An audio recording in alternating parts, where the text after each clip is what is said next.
get you out of here. Do you have any idea what it took to get in here? Gone as far as you can go. Come with me now. There's still a few million miles left to go. It's over. Is that the only way you can succeed, is to see me fail?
Just let me know.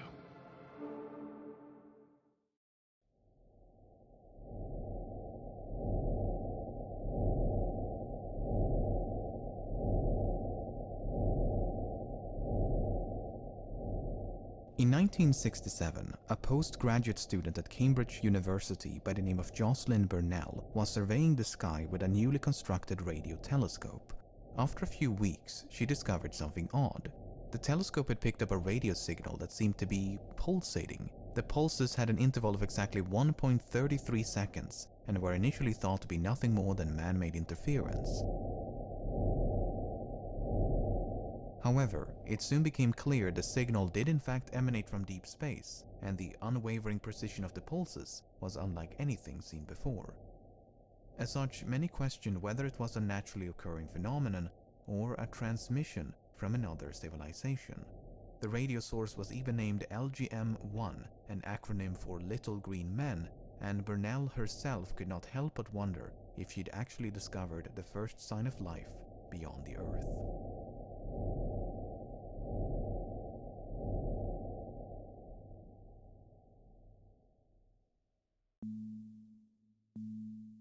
As you might expect, it didn't take long for natural explanations to emerge, and we now know these pulsating signals to be produced by rapidly rotating neutron stars, known as pulsars, that emit beams of radiation akin to the beams of light emitted by a lighthouse.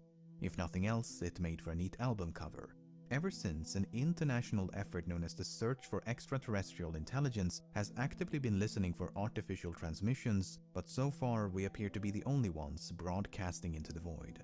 Humanity has been leaking radio signals into space for the better part of a century, so any eavesdropping aliens within about 100 light-years could potentially be alerted to our presence.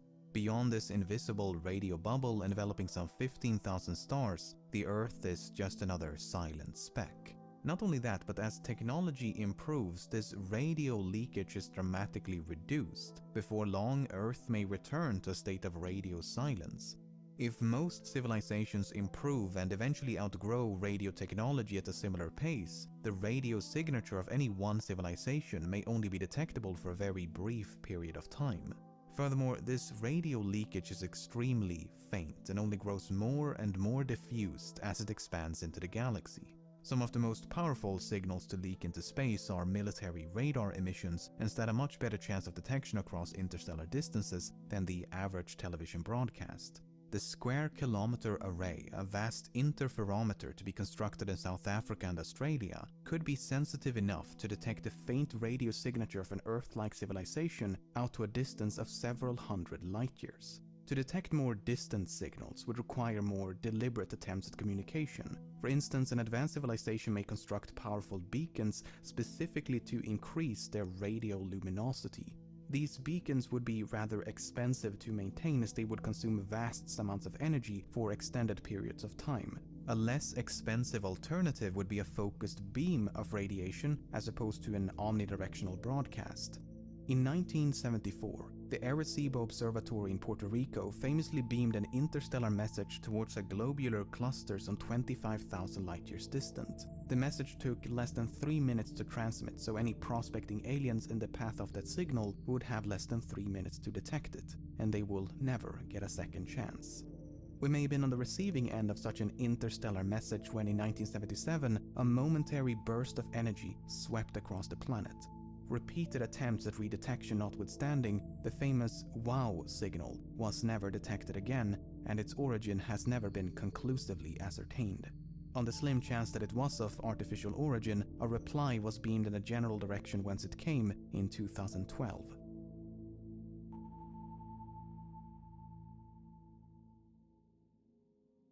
In a galaxy as old and vast as the Milky Way, the probability of two civilizations stumbling upon one another by briefly screaming in random directions is not great.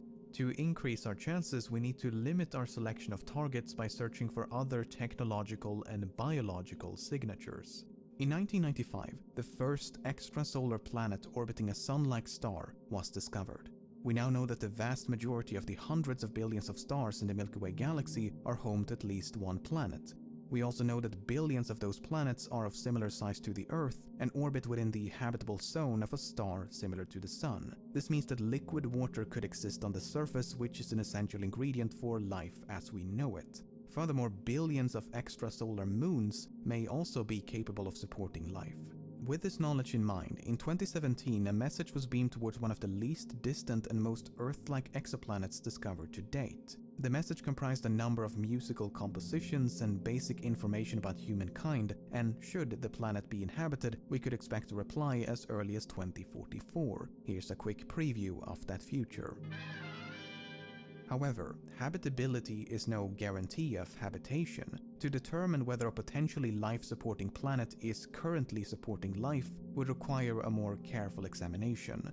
For instance, by analyzing the starlight passing through the atmosphere of an exoplanet, it is possible to deduce its chemical composition. The spectrum of an oxygen-rich atmosphere will differ from that of, say, a hydrogen-rich atmosphere. Given that photosynthetic plants and organisms are responsible for the large quantities of oxygen on Earth, an exoplanetary atmosphere with a similar concentration of oxygen could be taken as a sign of life. This is known as a biosignature, but it's far from definitive, as oxygen could also be the result of various abiogenic processes. As such, astrobiologists are more interested in certain chemical combinations, as it would be far less likely for, say, methane and carbon dioxide to coexist in the absence of life. Speaking of carbon dioxide, some chemicals can be indicative of industrial pollution, and thus artificially induced climate change could serve as the universal sign of unintelligent life. In addition to biosignatures, we may be able to detect signs of technology. For instance, an exoplanet surrounded by a dense orbital belt of artificial satellites or space debris could be detected during transit of its parent star. This would be an example of a technosignature. A more extreme example would be a megastructure. With the new Sapphire Preferred card, you now earn 5 times total points on travel purchased through Chase. Like to visit. The initial speculation surrounding the discovery of pulsars has become somewhat of a recurring theme. Whenever an astronomical discovery initially defies explanation, vigorous speculation about aliens takes center stage. In more recent years, this discussion has been dominated by a peculiar star some 1500 light-years distant. The star exhibits erratic light fluctuations and occasionally dim by as much as 22%, and so one hypothesis is that an alien megastructure is blocking the light from the star. While evidence of astroengineering is still within the realm of possibility, the dimming is now thought to be caused by nothing more than dust. The existence of circumstellar megastructures was popularized by theoretical physicist Freeman Dyson back in 1960 as a potential means for advanced civilizations to harness the energy of their parent star, commonly known as the Dyson sphere or Dyson swarm. According to the Kardashev scale, a method of measuring a civilization's energy consumption proposed by astrophysicist Nikolai Kardashev in 1964, a Dyson sphere would be indicative of a Type II civilization. A Type I civilization could harness the energy of its home planet. A Type II civilization could harness the energy of its parent star. A Type III civilization could harness the total energy output of an entire galaxy. Extensive surveys of billions of stars notwithstanding, there is no reliable evidence of a Type II nor Type III civilization in the Milky Way galaxy. So far. What about extragalactic life? After surveying 100,000 nearby galaxies for signs of a Type III super civilization, astronomers found no signs of a galactic empire.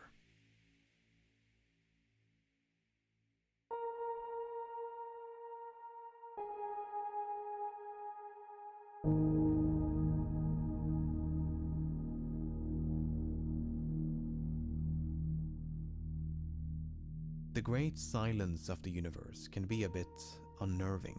Humanity is now on the verge of detecting biosignatures on extrasolar planets, but Earth has been radiating detectable biosignatures for billions of years. Yet, as far as we can tell, it's failed to attract the attention of any alien astronomers.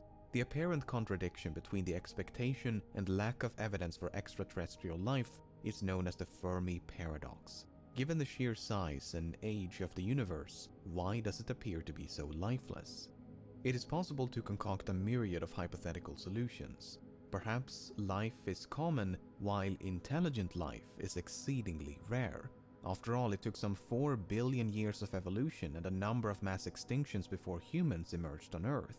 Proponents of the rare Earth hypothesis suggest that complex life on Earth is the result of an improbable chain of events unlikely to occur more than once. Perhaps there exists a barrier, either improbable or impossible for life to overcome.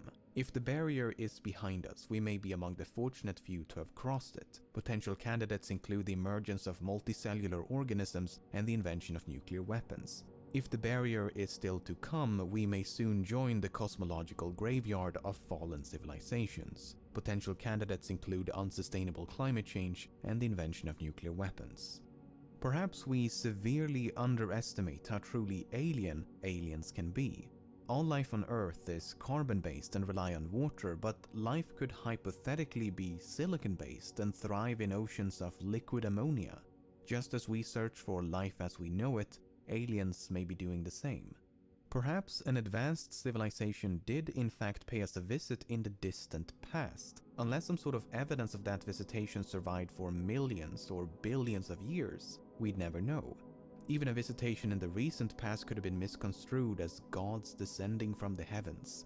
Well, I mean, that would have been a fairly accurate interpretation.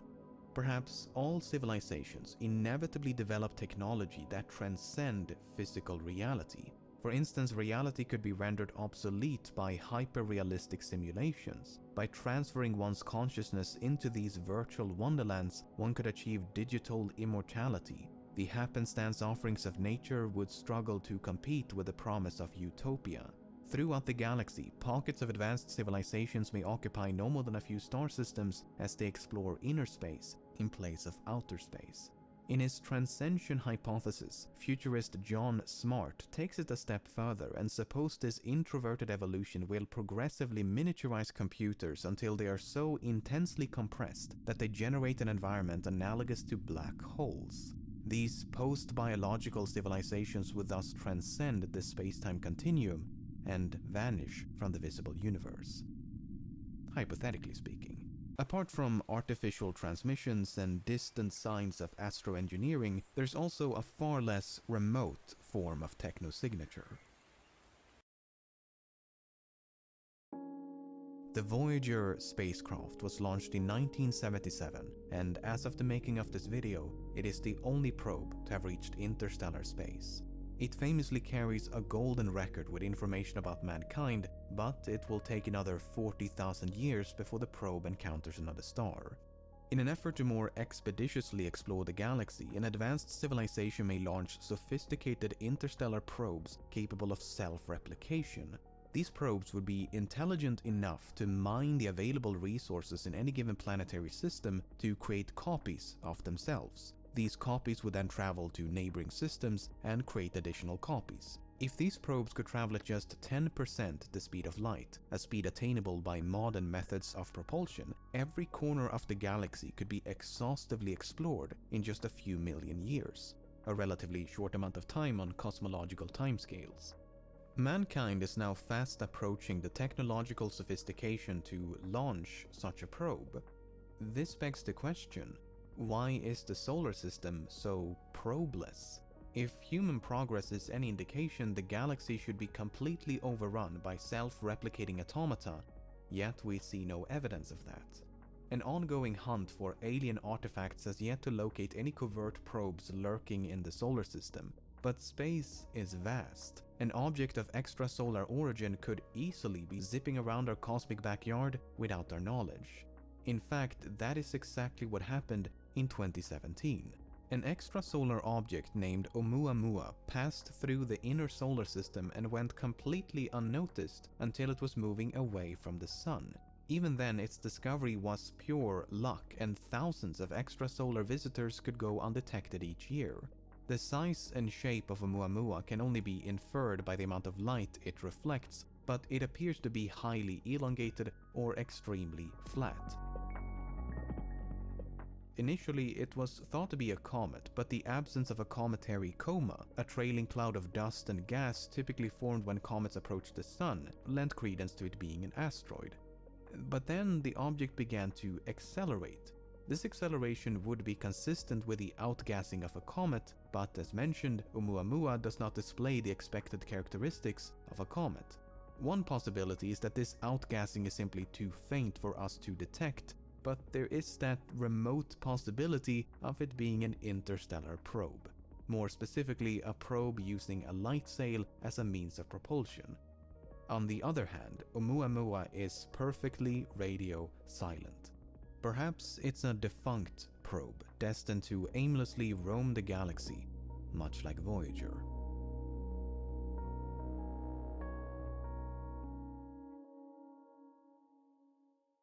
It's important to remember that with a sample size of 1, that being Earth, we cannot possibly know how common or rare life truly is. There could be hundreds of planets or millions of galaxies between us and them. If life was discovered elsewhere in the solar system, perhaps beneath the frozen mantle of Europa, we'd be able to compare and contrast 2 distinct sources of life and gain crucial insight into its commonality or rarity. Many reject the anthropocentric view of Earth as a cosmological oddity due to the sheer number of Earth-like planets coupled with the resilience of life on Earth. But the truth is, we don't know. We don't know if billions of planets is sufficient for intelligence to arise more than once. We don't know the prerequisites for abiogenesis, the transition from non-life to life. We don't know the probability of cosmic solitude. But to conclude that we are alone in the face of all this ignorance is more than a bit presumptuous. The extent of our search for extraterrestrial intelligence has been compared to searching a glass of water for evidence of fish in all of Earth's oceans. Space is unimaginably vast, and we have barely begun to scratch the surface. There are so many untapped avenues for detecting signs of life that if we just turned that telescope a bit to the left, made it a bit larger, and listened to a slightly different range of frequencies, perhaps the universe wouldn't be so silent.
Did you know that there's purpose in your plasma? It can be used to help treat people with rare diseases. So start donating.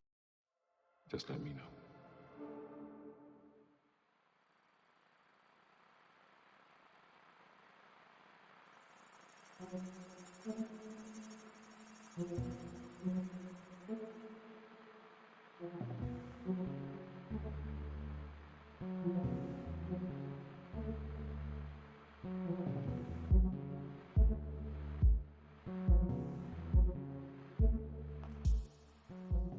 In early 2007, this silent black and white video was uploaded by a user on a conspiracy and UFO-centric forum called Above Top Secret.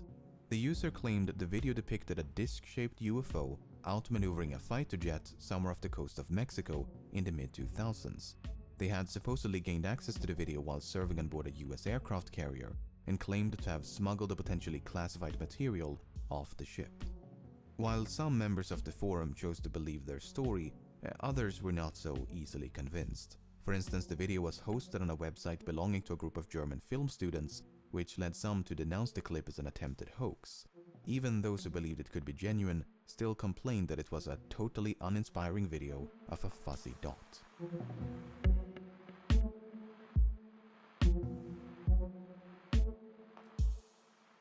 Over a decade later, this long-forgotten video suddenly resurfaced as part of an article by the New York Times. The video was now linked to a secret government-funded program and was even corroborated by a credible eyewitness. What had initially been dismissed as a hoax turned out to be real. The video was said to depict a genuine encounter between US Navy fighter jets and some sort of unidentified craft. A second black and white video of a similar yet completely separate incident was also featured at the beginning of the article, except this one had sound. Dude, this is a drone, bro. There's a whole fleet of them. Look on the ASA.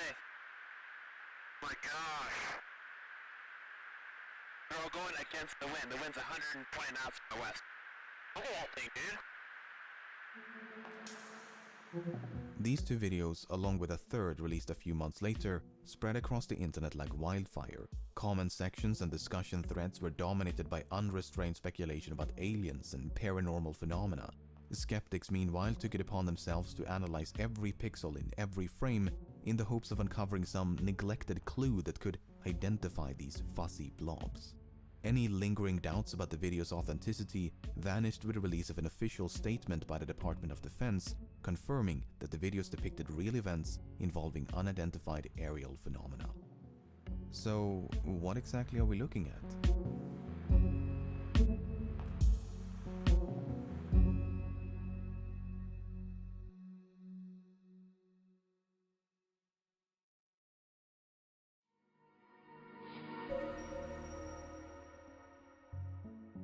The first video was recorded off the northwestern coast of Mexico in late 2004.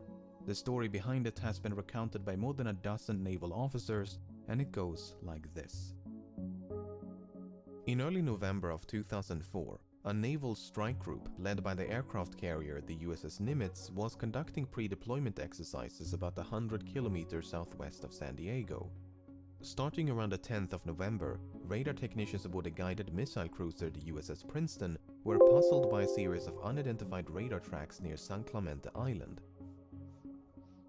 The tracks did not resemble any known aircraft and would sporadically appear in groups of 5 to 10 at a time. Suspecting a malfunction of some sort, the recently upgraded Spy-1 radar system was taken offline and recalibrated. Once the system was brought back online, however, the tracks had only become sharper. Among those on board were Senior Chief Operations Specialist Kevin Day, who was an expert on the Spy-1 radar system and had 18 years worth of experience at the time of the incident. Day observed firsthand how these unknown targets alternated between slightly strange and physics-defying maneuvers. Sometimes a cluster of tracks would appear out of nowhere and slowly drift south. They were flying too high to be birds, too slow to be conventional aircraft, and did not follow any commercial airways. Other times, they would seemingly descend from space and drop all the way down to sea level in mere seconds. These phenomena continued for several days, and every time they reappeared, the crew would run up to the bridge and use a pair of heavily magnified binoculars to see these tiny specks moving erratically in the distance. On the morning of November the 14th, the crew on board the USS Nimitz were gearing up for a scheduled air defense exercise. They had not yet been informed of the unusual returns picked up by the Princeton. It was a cloudless day, and the sea was calm as pilots took to the skies. One of them was Lieutenant Colonel Douglas Kurth, who was flying a single-seat FA-18 fighter jet when he was contacted by the Princeton. He was instructed to investigate an unknown target approaching from the south. The Princeton also wanted to know if he carried any weapons, to which the answer was no. Kurth made his way to the specified coordinates but did not pick up anything on sensors. As he looked down towards the ocean, however, his attention was immediately drawn towards a turbulent patch of water. Kurth claims to have seen a roundish disturbance on the ocean, which appeared as though something was submerged just below the surface. It reminded him of a submarine or ship slowly sinking into the ocean. The Nimitz strike group did include a nuclear-powered submarine named the USS Louisville. The Louisville was in the vicinity when Kurth made his observations, so the churning may indeed have been caused by a submerging submarine. If not, then whatever was in the water managed to evade detection by the Louisville's extremely sensitive sonar. Kurth was soon joined by a squadron of 2 tandem-seated F-18s, the lead aircraft of which was piloted by Commander David Fravor. Much like Kurth, Fravor claims to have seen a disturbance on the ocean, which he described as having a vaguely cross-like shape. He thought it resembled a downed airliner and described its size as much larger than a submarine. While Kurth eventually circled back for the Nimitz, Fravor and his wingman decided to get a closer look. As they began their descent, they noticed a white, capsule-shaped craft moving erratically above the disturbance. At first, they thought it could be a helicopter, but there were no rotor blades. In fact, it was perfectly smooth. No markings, no exhaust, no protrusions of any kind. The UFO appeared to maintain a consistent altitude, but made rapid lateral movements with no visible means of propulsion. According to Fravor, it was a bit smaller than an F-18 and resembled a giant mint of Tic Tac. As Fravor continued to descend, his wingman decided to maintain altitude and kept watching from above.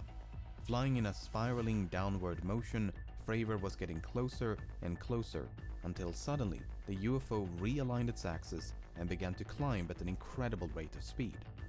Both of them were now flying in a circle. The UFO was coming up while the F-18 was going down. In an effort to close the distance between them, Fravor made a final aggressive turn before the UFO rapidly accelerated up to hypersonic speed and disappeared in a matter of seconds. As they looked down towards the ocean, it was now perfectly calm.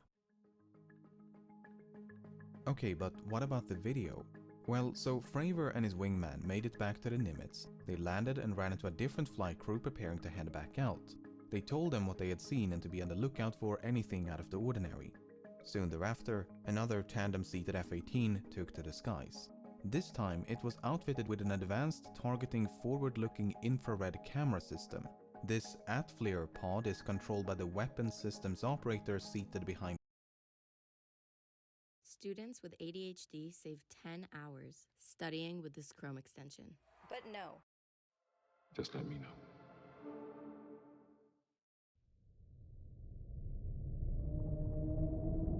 Of all the species to have ever lived, all but a tiny fraction have gone extinct. At some point in the future, the same fate will befall humanity. It may take centuries, it might take eons, but extinction is unavoidable.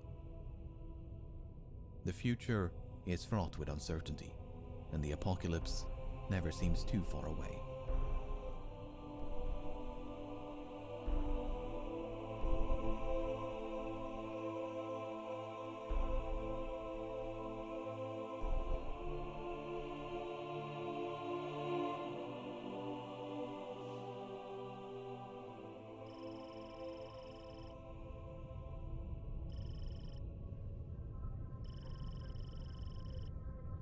Nearly 800,000 years ago, an approximately 1 kilometer wide asteroid collided with Earth. The crater has yet to be located, but fragments from the impact have been found scattered across the eastern hemisphere, an expansive strewn field that covers up to 30% of the planet's surface. Our distant ancestors were not only alive to witness this event, but managed to adapt and survive. Impacts of this magnitude occur roughly once every 500,000 to 2 million years. More devastating impacts, like the one that nearly wiped out the dinosaurs, are far less frequent. Possibly striking once every 100 million years. Whether a collision of this magnitude is survivable is a matter of debate.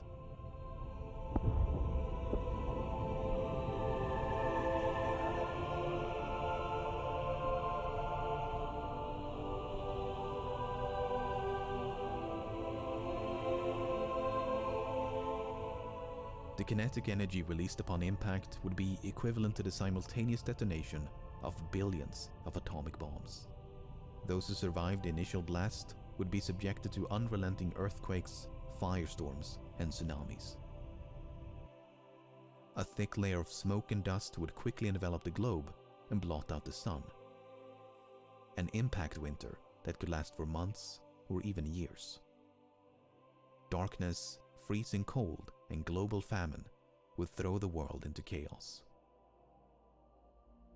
In spite of this, long-term survival is not inconceivable. Small pockets of humanity may take refuge underground and would at least be given a chance to rebuild civilization. But make no mistake, it would be a close call.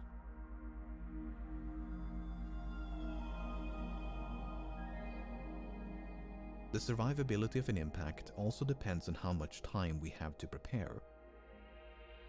More than 90% of nearby asteroids and comets larger than 1 kilometer have already been detected. If one of them were on a collision course with Earth, we'd know for decades or even centuries in advance.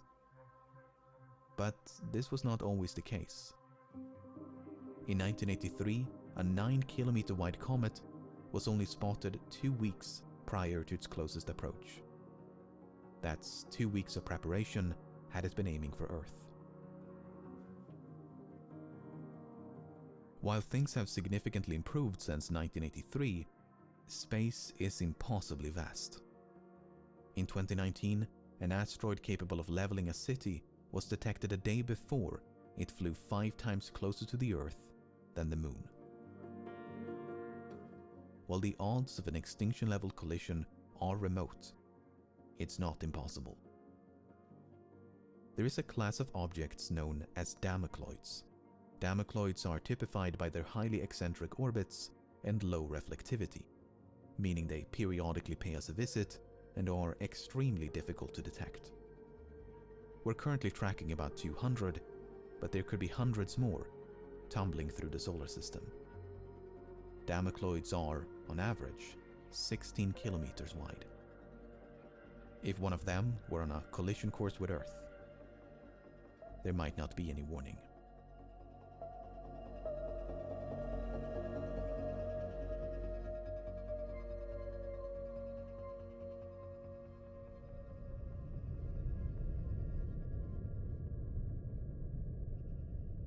When massive stars die, they explode.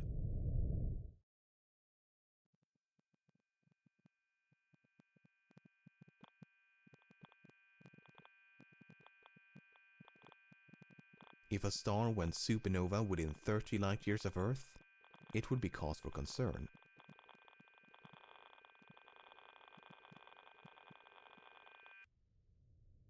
Fortunately, more than 90% of the stars within this bubble have already been discovered, none of which are at risk of exploding anytime soon.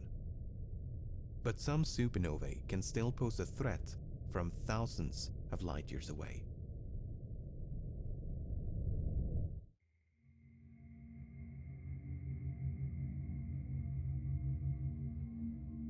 It's a gamma-ray burst, produced by only the most violent explosions in the universe.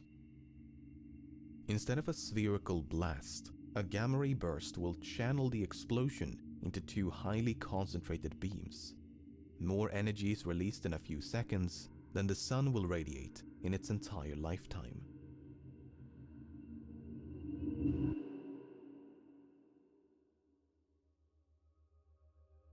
The biological effects of a nearby supernova or gamma-ray burst are poorly understood. We do know that the atmosphere would absorb much of the high-energy radiation, but this may also strip the Earth of its protective layer of ozone. If so, harmful levels of ultraviolet radiation from the sun would penetrate down to the surface. Certain chemical reactions may also darken the sky and induce global cooling, a cosmic winter of sorts. This could last for years and would be lethal to many plants and animals. In fact, a gamma-ray burst might be responsible for a mass extinction that killed roughly 70% of all marine species nearly 500 million years ago. Now, humanity could easily protect itself against ultraviolet sun rays, but living through a mass extinction would not be a pleasant experience. While some authors have painted a far bleaker image, with one hemisphere effectively sterilized by intense radiation, these findings have been contested in recent years. The latest research identifies ozone depletion as the primary threat.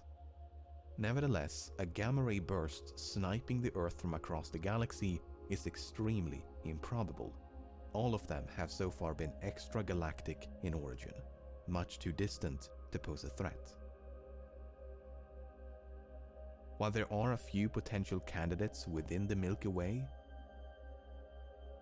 none of them appear to be directed at Earth.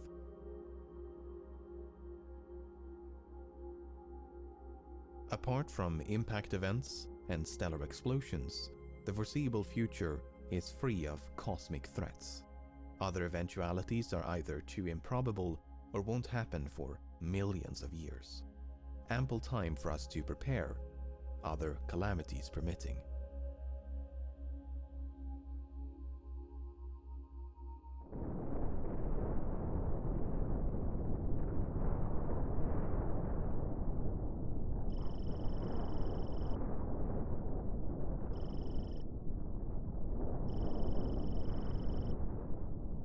Around 74,000 years ago, a large volcano erupted in Southeast Asia.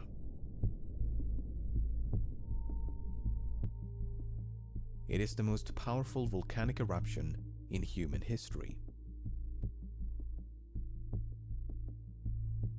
For up to 2 weeks, it spewed enormous quantities of ash and dust into the atmosphere, enough to block out the sun and potentially cool the planet. A volcanic winter. But there's great uncertainty about the effects of the eruption on both the climate and humanity. It ranges from severe to mild, with the latest research supporting the latter. In either case, this is good news. It means that supervolcanic eruptions pose little to no threat to human existence. After all, if early humans stood a chance, then so should we. But there is something even more destructive than supervolcanic eruptions. It's known as a flood basalt event. The largest one occurred 250 million years ago. An enormous outpouring of molten rock covered a region of Siberia the size of Europe. And it just so happens to coincide with the deadliest mass extinction in history. The good news is, flood basalt events are both rare and slow. Instead of a singular event, it's a series of eruptions taking place over thousands or even millions of years. As such, even if one began tomorrow, it might just be slow enough for us to adapt and survive.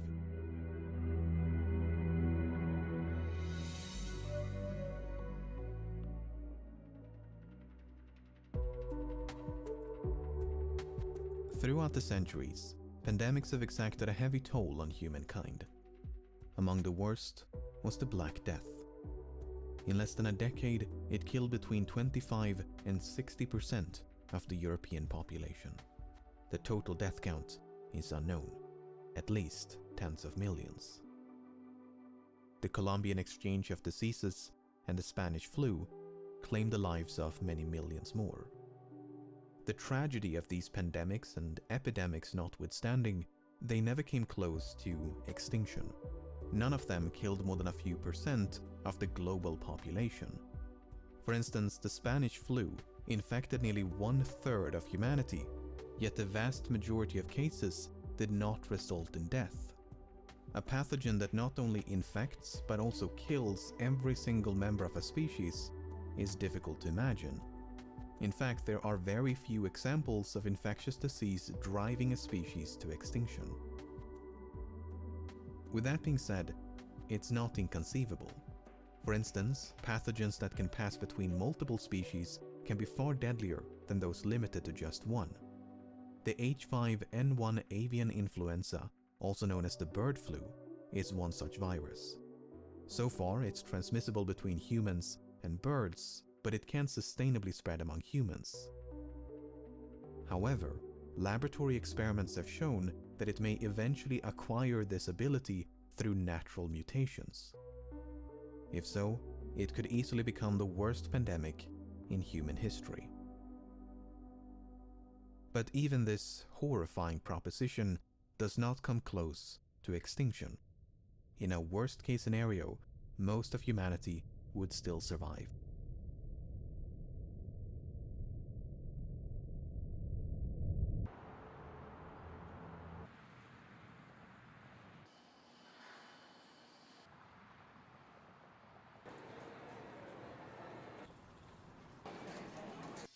Pandemics are complicated. It's a topic that's more relevant now than ever before and cannot possibly be done justice in a few short minutes. But in the narrow context of human extinction, it seems unlikely for nature to stumble upon that perfect storm. Apart from volcanic eruptions and natural pandemics, the Earth has no inherent means of eradicating the human race. No other form of natural calamity is powerful enough to threaten our existence.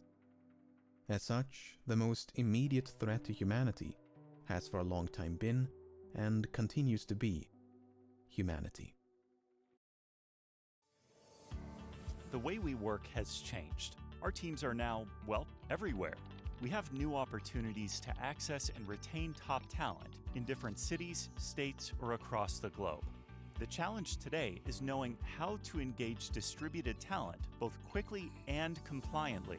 Velocity Global's Employer of Record solution enables you to hire, manage, and pay top talent across all 50 United States and in over 185 countries. Powered by industry-leading technology and support from our dedicated global employment experts, growing an agile workforce has never been easier. So if you're struggling with payroll complexities in another country, or you want to retain a critical team member who just moved out of state, we can help. As their full legal employer of record, we handle those tricky HR-related tasks, from onboarding and payroll to benefits. All you have to do is focus on growing your business. Ready to hire anyone, anywhere? Get started today.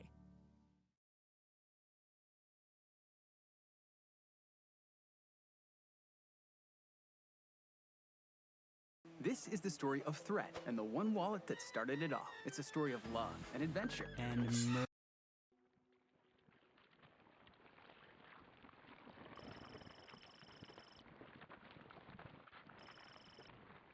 While nature may struggle to devise a world-ending pandemic, it may not have to. Biotechnology has now advanced to a point where we can engineer pathogens in a laboratory. While this can greatly benefit our understanding and treatment of infectious diseases, it's not without risk. Accidental breaches of containment have happened on multiple occasions, and these experiments are not always conducted in the name of science. These engineered microbes are concerning because their destructive potential far exceeds that of their natural counterparts. They can be deadlier, more transmissible, and less treatable. And the rapid pace of technological progress is constantly lowering the threshold for bioengineering. His biggest concern was, he said it in so many words, that a small group of dedicated scientists could create an altered biological agent that could wipe out humanity as we know it. Technically speaking, you can do almost anything with a microbe. The real question is, will you end up with a microbe that functionally will do the things that the concerned person at your hearing said, namely, essentially wipe out everyone from the face of the earth? Again, that's conceivable, although it's inconceivable, but it is, in fact, anything is possible. It would be very, very difficult to do that, extraordinarily difficult, even in the best of hands, to not only do the engineering to get a microbe that has the characteristics, but be able to spread in a way in which it has virulence, transmissibility, and the ability to go in a sustained, transmissible way. Not impossible, but very, very difficult to do.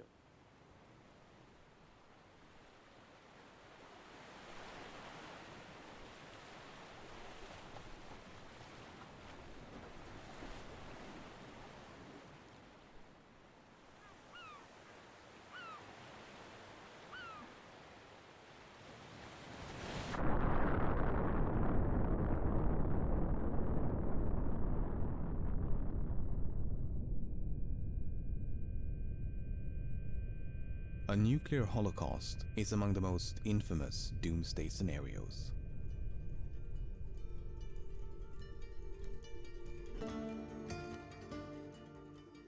Since the end of World War II, we have on numerous occasions been driven to the brink of nuclear conflict, sometimes by accident, sometimes by very intentional brinkmanship. The nuclear stockpile currently stands at more than 13,000 warheads, the vast majority of which are owned by Russia and the United States. In the event of an all-out nuclear war, these thousands of bombs could instantly vaporize hundreds of millions. But the explosions are only the beginning. The real danger of a nuclear conflict is the aftermath. Much like an impact event or supervolcanic eruption, a thick layer of smoke and dust would quickly envelop the globe. A nuclear winter that not only blots out the sun, but showers the world in radioactive fallout. Firestorms, radiation poisoning, and mass starvation could easily claim the lives of billions.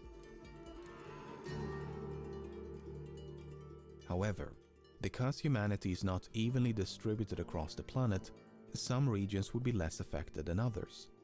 Island nations like New Zealand, for instance, are all but certain to survive. While the effects of a nuclear holocaust are almost too dismal to contemplate, it is not typically regarded as an existential threat.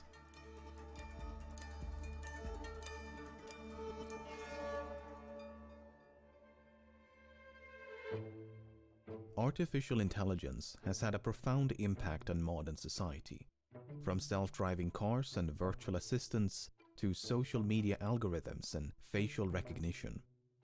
But some experts are concerned about the future, a future in which intelligent machines become more intelligent than humans. The concern is not so much about evil robots as it is about misalignment. A misaligned intelligence is one that's not properly aligned with human goals and values. A system that becomes dangerous not due to any malicious intent, but due to an oversight in its programming. An unforeseen loophole that allows it to do things it was never intended to do. If such an entity was sufficiently intelligent, it could become unstoppable. Another concern is known as the intelligence explosion. It's a machine that can upgrade itself and thereby increase its own intelligence at an exponential rate. Moments after creating such a system, it could far surpass the combined intelligence of all humans that have ever lived. Such an entity may have little to no regard for human affairs, not unlike humanity's disregard for species less intelligent than us. With that being said, these concerns are far from universal. In 2016, a survey of more than 300 machine learning experts was conducted. On average, they gave a 50% chance of an artificial intelligence surpassing all human abilities by 2061. But as you can see from these faded lines in the background, there's tremendous variation between individual respondents. Some think it will happen in a few years, others believe we're more than a century away. When asked about the impact of this technology, the majority of respondents believed in a positive outcome. Extinction was only given a medium probability of 5%.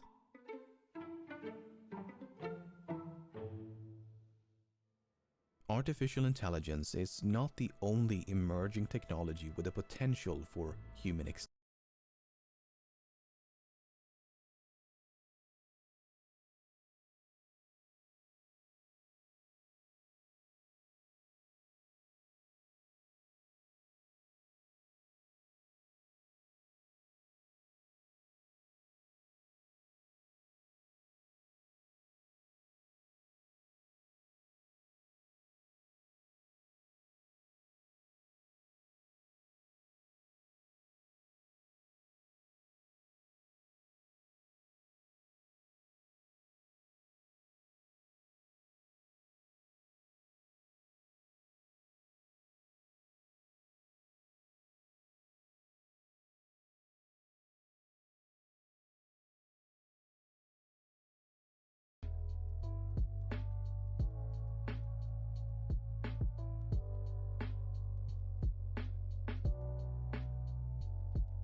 Yes, well, I mean, the creepers were a mistake. I defined the... I don't have any modeling programs to do the models, I just write them in code. And I accidentally made a tall instead of log, so it was like a tall thing with 4 little feet. And that became the creeper. It was supposed to be a pig.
Yeah, you get kind of used to it. It's like getting good at searching. It's very abstract. It's trying to describe things in a way that's easy to change. Yeah, I can do anything. You can make arrows explode when they hit the ground instead.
From a game and trying to play around with those expectations.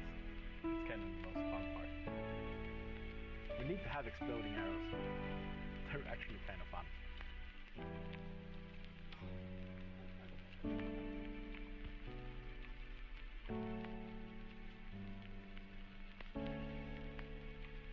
Let's give it a bigger explosion.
Just let me know.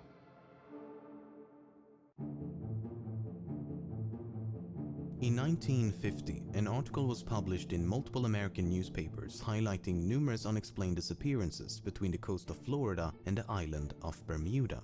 The article details 5 separate incidents over the previous half-decade in which one boat, 9 planes, and some 135 civilians and crewmen vanished without a trace. It was the first time this particular region of the ocean was suspected of being abnormally prone to nautical vanishments. But as the author failed to provide a cause for this alleged abnormality, a provocative mystery was born.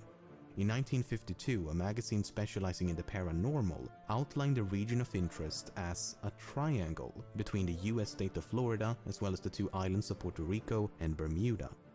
If this triangular shape seems almost arbitrarily selected, it's because it was. The author makes no attempt to justify their selection of this shape. Once this idea of an enigmatic triangle had been thrust upon the world, its eventual name was inevitable.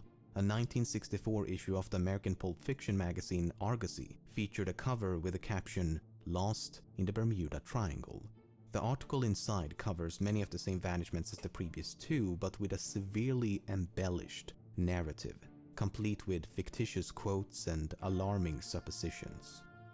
Which is exactly what you'd expect from a magazine predominantly about fiction. Few would suppose a magazine with a sensational cover like this to supply them with a scientifically sound and comprehensively researched analysis. And why would you? Argosy was targeting a very specific crowd. Those who seek to be entertained by mysteries, not those who seek to understand them.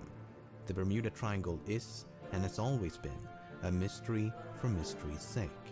The very definition of a legend.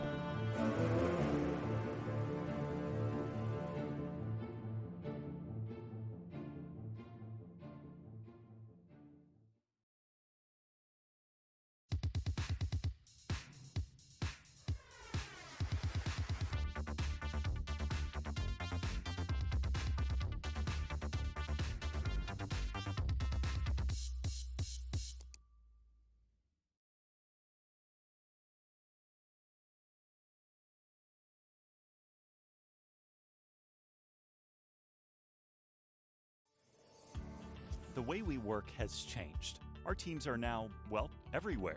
We have new opportunities to access and retain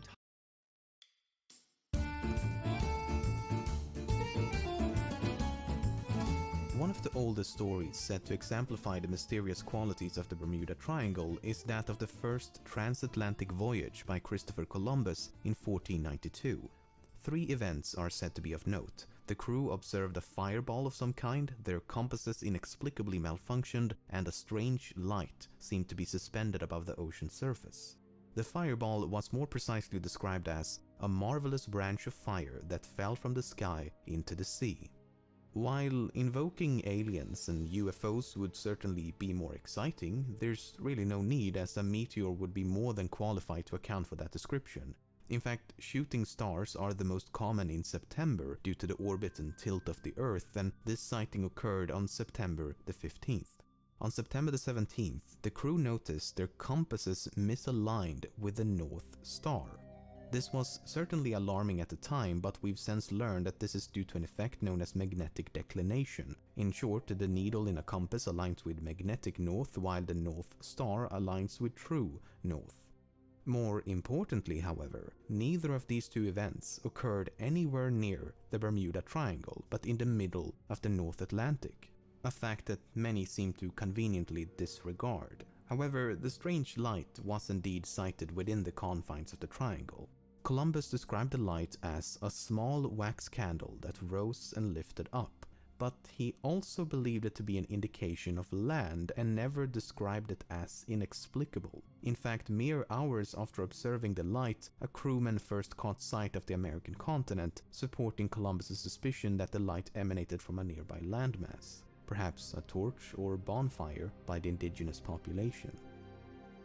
As should be evident by now, this is all very mysterious, as long as you refrain from looking beneath the surface. 447-149, Jack tell me something. What the hell is happening here? It's flight number 19! 19 what? It's that training mission from the Naval Air Station at Fort Lauderdale! Who flies crates like these anymore? No one! These planes were reported missing in 1945.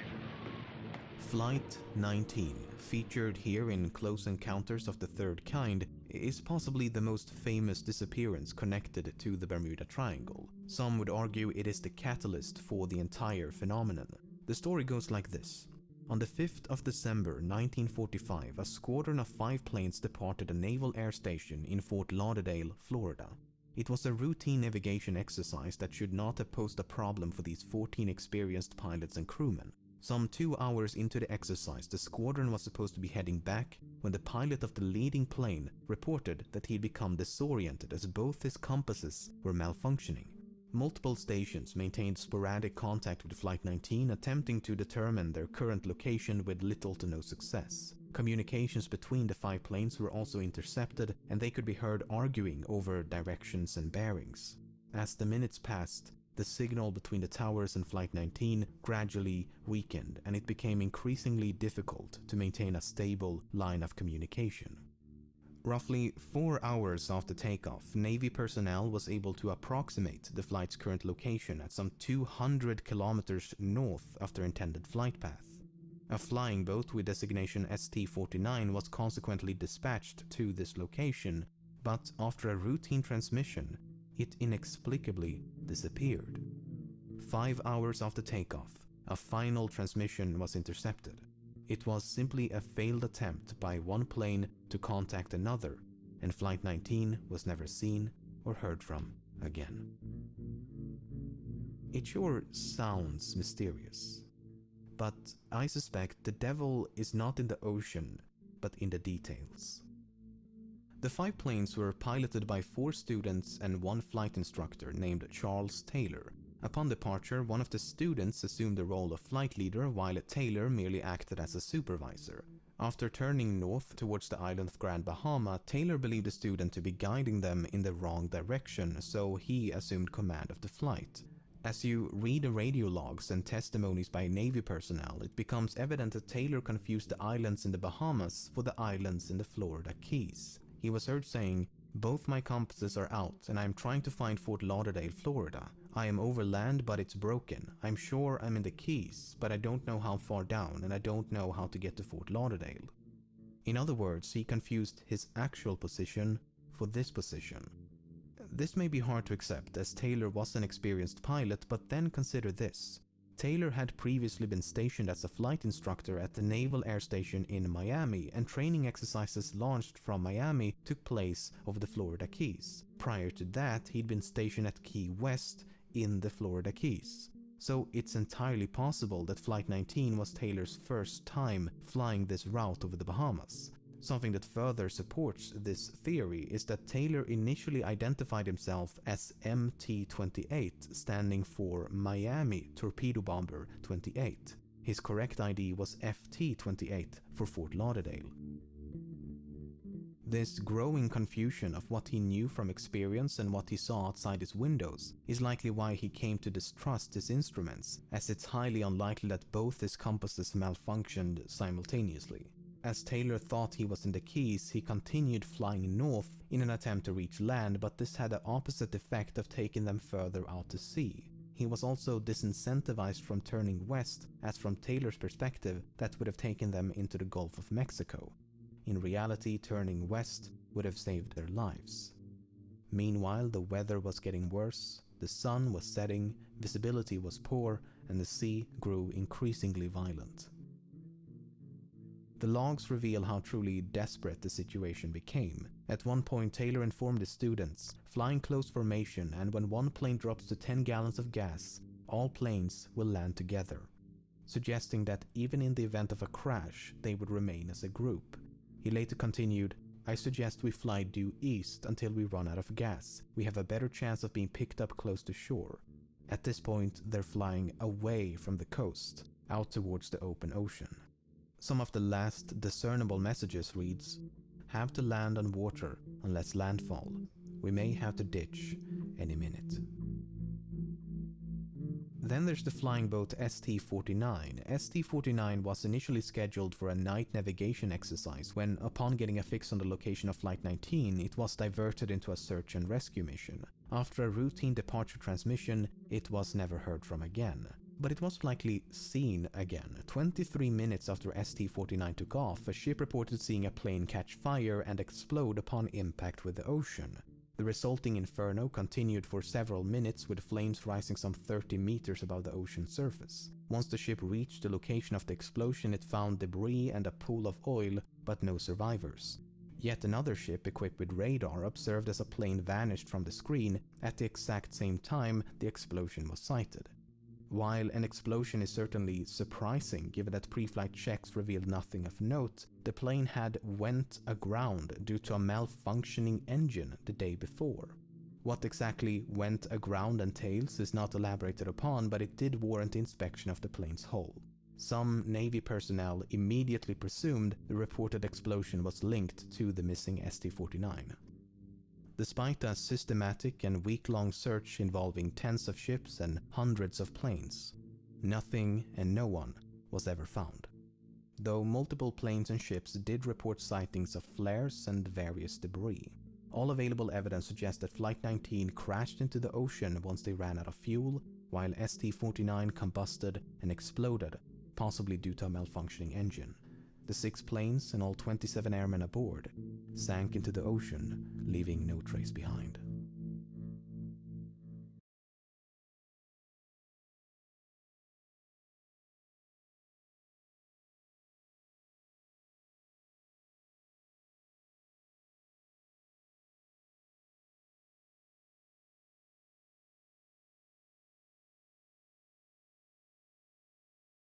Did you know that there's purpose in your plasma? It can be used to help treat people with rare diseases. So start donating at VOD I've Plasma Services.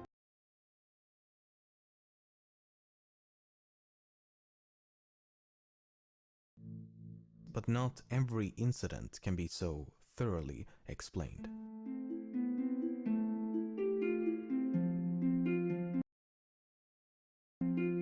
On the 17th of January 1949, a plane known as the Star Ariel departed Bermuda for Kingston, Jamaica. An hour into the flight, the pilot made a routine transmission with no indication of alarm, but the plane was never seen or heard from again. There was no evidence of a crash and no distress call had been received. The weather was excellent for the entire duration of the flight. The pilot and his crew was highly experienced and had flown this specific route many times before, and the plane was in working condition prior to departure. A succeeding investigation failed to determine a probable cause due to a lack of evidence. But what makes this even more mysterious is that a sister plane known as the Star Tiger had vanished under similar circumstances the year before. On January the 30th, 1948, the Star Tiger disappeared while approaching Bermuda from the east. The pilot and the rest of the crew were highly experienced, but the weather was not ideal with strong winds and heavy rain. The strong winds had blown the plane off course just an hour before their last transmission, and they were never seen or heard from again. The succeeding investigation concluded, "In closing this report, it may truly be said that no more baffling problem has ever been presented for investigation. What happened in this case will never be known, and the fate of Star Tiger must remain an unsolved mystery." But even in information-deprived cases like these, natural explanations do exist. For example, the accident report of the Star Tiger revealed that the plane had been poorly maintained and known defects remained unrectified. Subsequent investigations also found that this particular type of airplane had a heater in the cabin that was prone to malfunction, and due to poor design, there was a chance of combustion and explosion. 2 pilots experienced with this type of aircraft believed this was a real possibility, and one of them stated, "My theory is that hydraulic vapor escaped from a leak which got onto a hot heater and caused an explosion."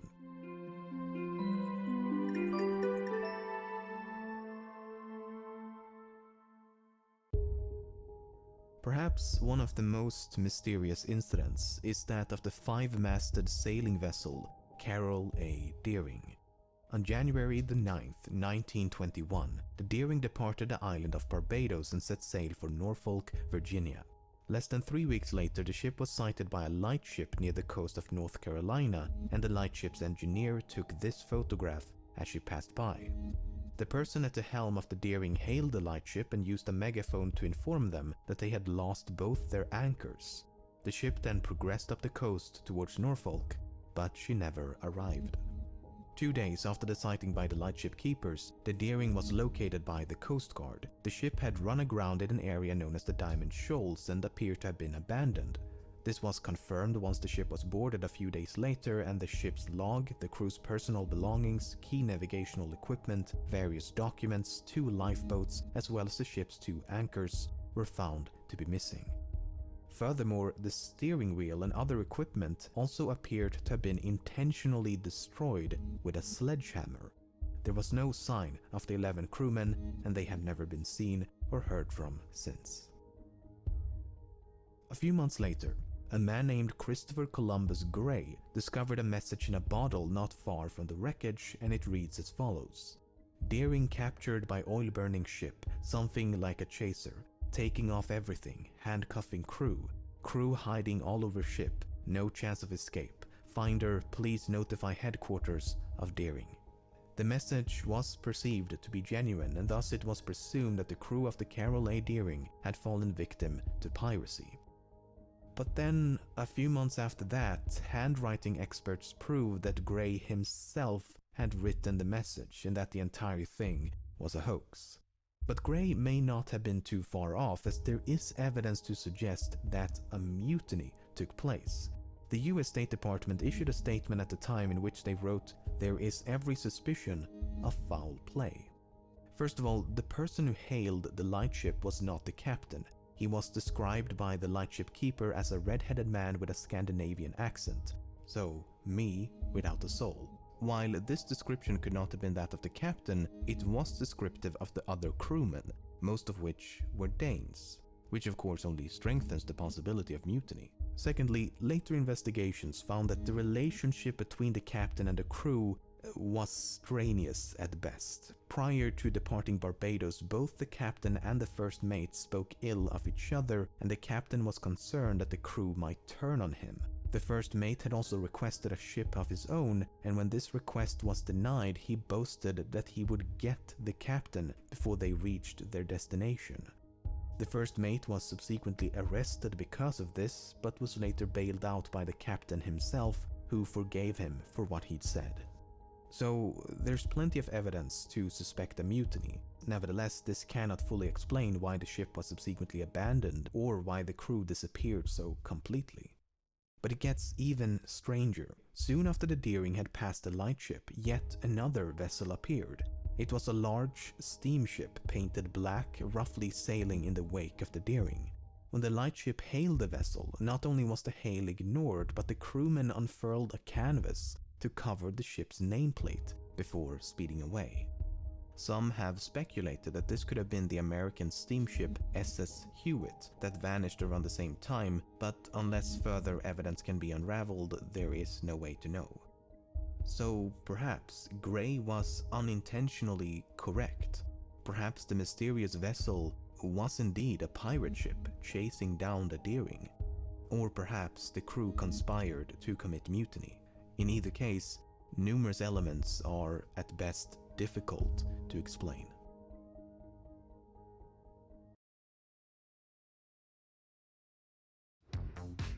Hey Google, turn up the heat.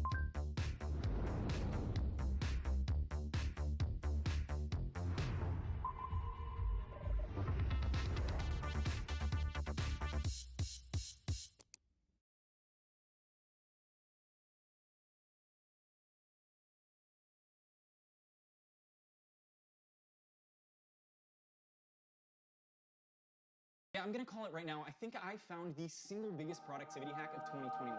It's this Google Chrome extension called Speechify, and it literally does my reading for me. So let's say you have to read an incredibly long email from your boss that you have to finish before the big meeting starts in 10 minutes. Or you're cramming for an exam the night before, but can't bear to keep your eyes open to read one.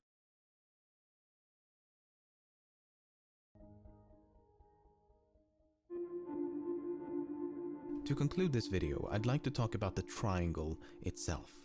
If the Bermuda Triangle was anything but a legend, why is it not marked on publicly available maps and nautical charts? If the US Coast Guard is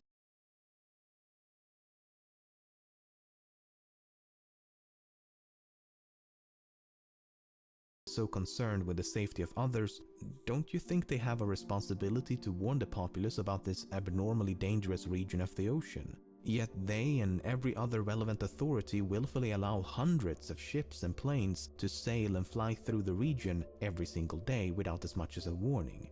If we need a sign for wet floors, a sign for imminent death by supernatural forces seems justifiable. After all, the region that is the Bermuda Triangle is a highly trafficked region of the ocean. Now, one could argue that more traffic equals more accidents, thus more vanishments, but that would almost make a bit too much sense. One of the articles I showcased at the beginning of the video concludes with this open-ended question. Will somebody please come up with an explanation or even suggestion as to just where all these planes, ships, and possibly submarines did go? I'm gonna take a wild stab at this and say the ocean. The ships and planes and possibly submarines sank into the depths of the ocean. Nope, they sink. I don't know what to tell you, but a catastrophe at sea and buoyancy are just not the best of friends. Besides, do you really want to listen to a clown in a sewer drain over the physical laws of reality itself? Oh yes. They float, Josie. They float. Okay, maybe I'm overtly facetious at this point, but the absurdity of this phenomenon is also what makes it so fascinating to me. Despite my best efforts, I've been totally unsuccessful in my attempts to understand what exactly constitutes as a Bermuda Triangle disappearance. How does one know when to attribute a missing craft to the Bermuda Triangle? It sounds like, and it truly should be, an easy question to answer, but it is anything but. In some cases, such as in the case of Flight 19, the incident occurred within the general confines of the triangle, but Flight 19 is an exception. Most vanishments occur when the route of a plane or ship simply overlapped the triangle. In 1963, a ship known as the SS Marine Sulphur Queen departed a harbor in Beaumont, Texas, heading for Norfolk, Virginia. Her last known location was here, but then she just vanished, as if sinking into some inexplicable abyss. Her disappearance is blamed on the powers of the triangle, despite the fact that the ship is just as likely to have disappeared in the Gulf of Mexico. In fact, the Coast Guard believes she disappeared just before reaching the Florida Keys, but what do they know? In 1954, a plane disappeared while traveling between the US state of Maryland and the Azores. It is said to be a victim of the Bermuda Triangle despite being outside its boundaries. It's even more embarrassing in the case of the aforementioned Carol A. Deering, as she safely traversed the entire Bermuda Triangle, only to go all hocus pocus once she had cleared it. Proponents will often justify these inclusions by invoking arguments of adjacent regions. In other words, disappearances in close proximity of the triangle should be considered part of the triangle. Okay, but how far do these adjacent regions extend? Is the Gulf of Mexico an adjacent region? The Caribbean Sea, the coast of Brazil, the coast of Nova Scotia, the entire North Atlantic perhaps? If that's the case, why even bother with a triangle to begin with? I've compiled a list of some 40 disappearances said to be connected to the Bermuda Triangle, and if they are all to be included, I think we need a bigger triangle. If anything, the true mystery behind the Bermuda Triangle is why people so adamantly insist upon it being mysterious. As far as I can tell, there is nothing uniquely conspicuous about this location as compared to the rest of the ocean. Ships and planes vanishing without a trace is unfortunately quite common and certainly not limited to a corner of the North Atlantic Ocean. The amount of vanishments in a given area is largely dependent on factors such as the amount of traffic, the frequency of adverse meteorological phenomena, and the presence of powerful oceanic currents. The Bermuda Triangle ticks all three boxes. There's a ton of traffic, it is frequently invaded by hurricanes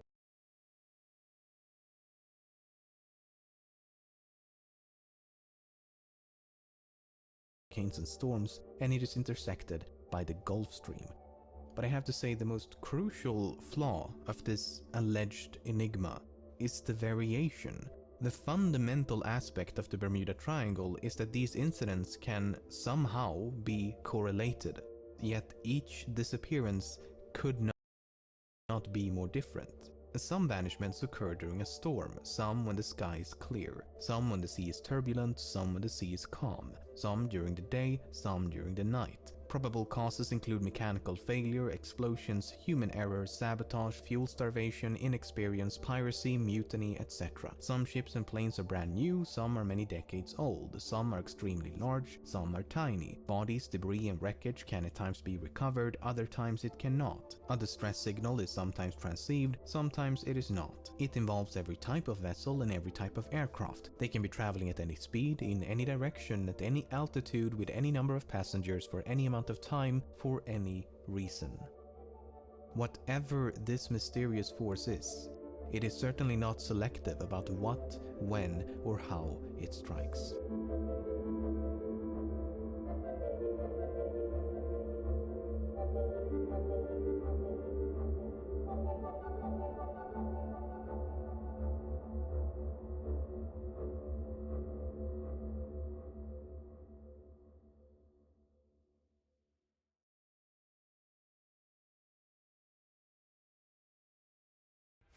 I discovered the 8 immortal kings of Samaria lived a total of 241.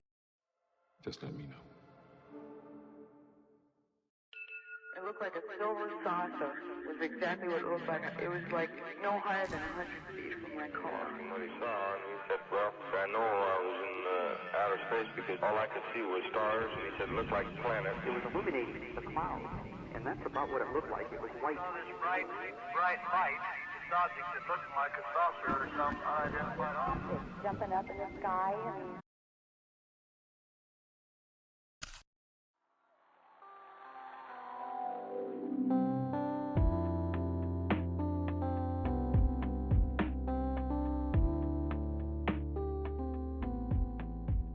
Have you ever seen The Matrix?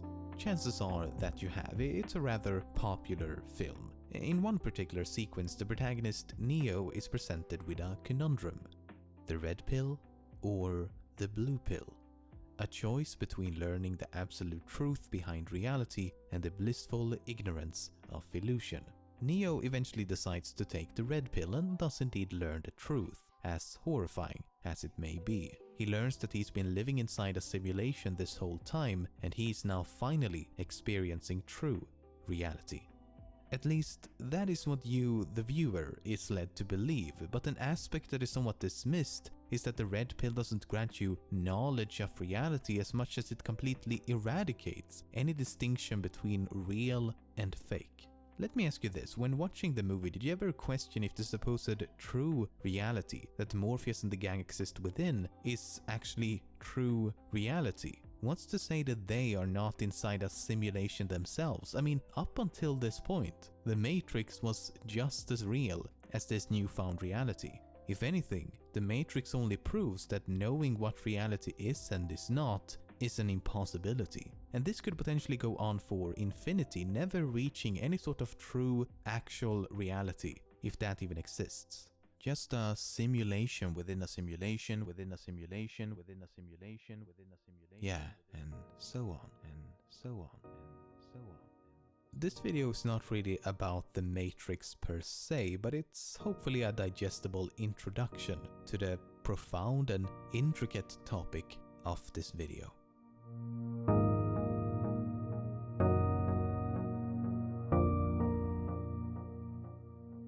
The idea that the universe and reality itself could be a simulation is not something new. We can trace similar ideas as far back as the time of ancient Greece, when numerous philosophers around the world alluded to the idea that reality could be an illusion. Chinese philosopher Zhang Zhu compared his own existence to that of a dream in which he believed himself to be a butterfly. He questioned the distinction between reality and a dream if both could seem equally real.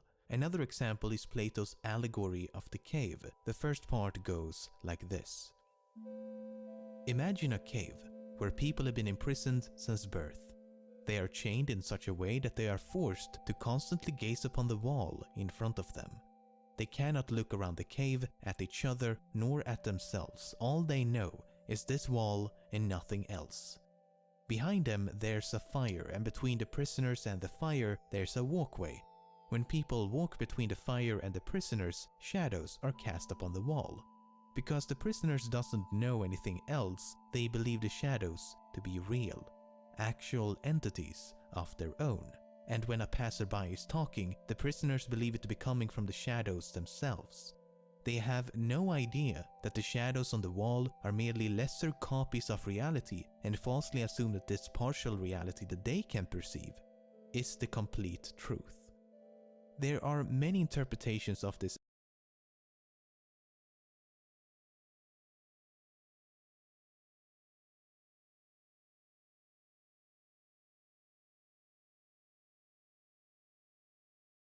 allegory, which can be applied to a vast range of topics. It can be interpreted as a way of understanding the importance of knowledge and how it shapes reality, or it could be an analogy for human ignorance and our unwillingness to seek truth and wisdom. It could also be read like this.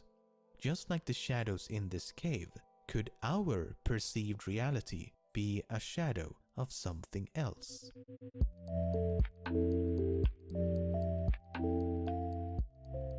In physics and cosmology, there's now a subfield called digital physics, which is a collection of theoretical perspectives based on the premise that the universe is describable by information and as such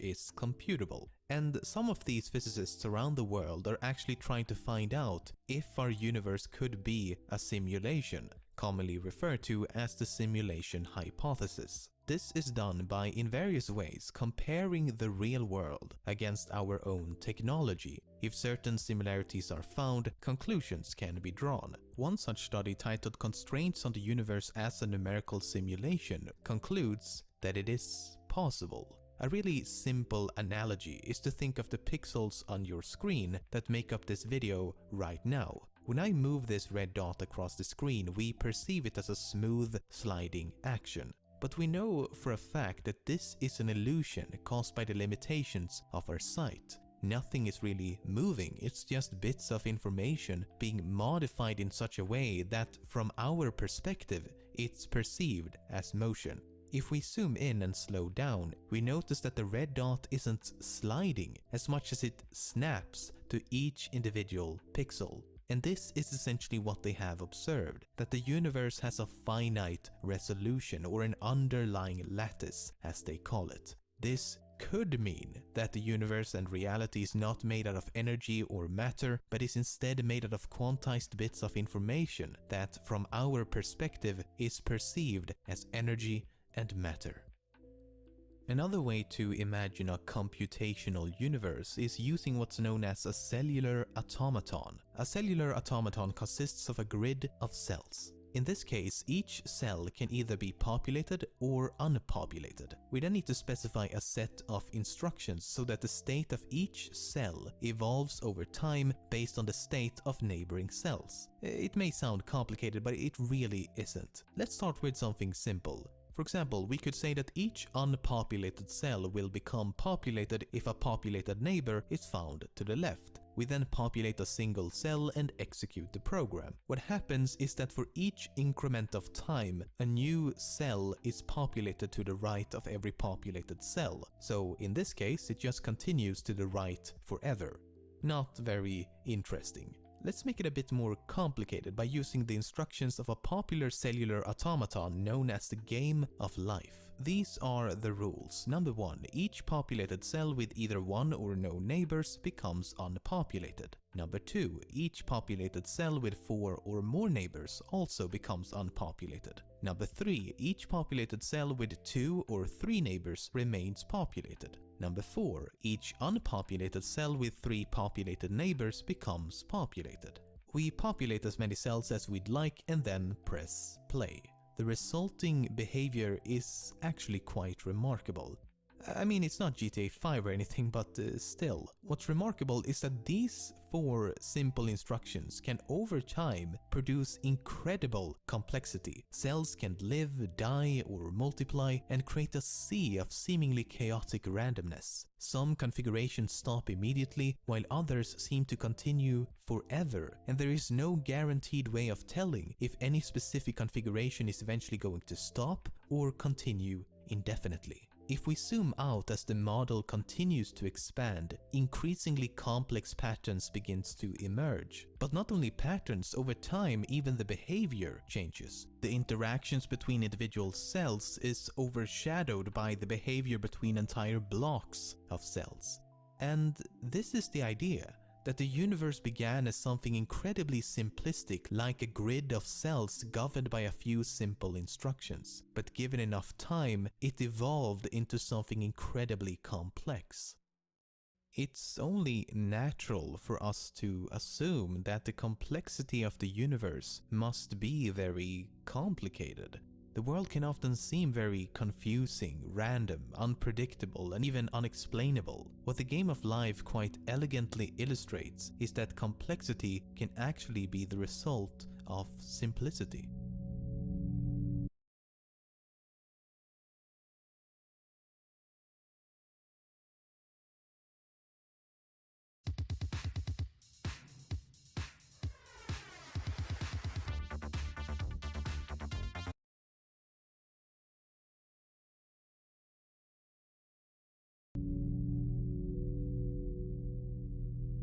If you and I and everything around us is the result of computable information, it stands to reason that that information can be modified and manipulated to an endless extent. We would be nothing more than puppets in a theater.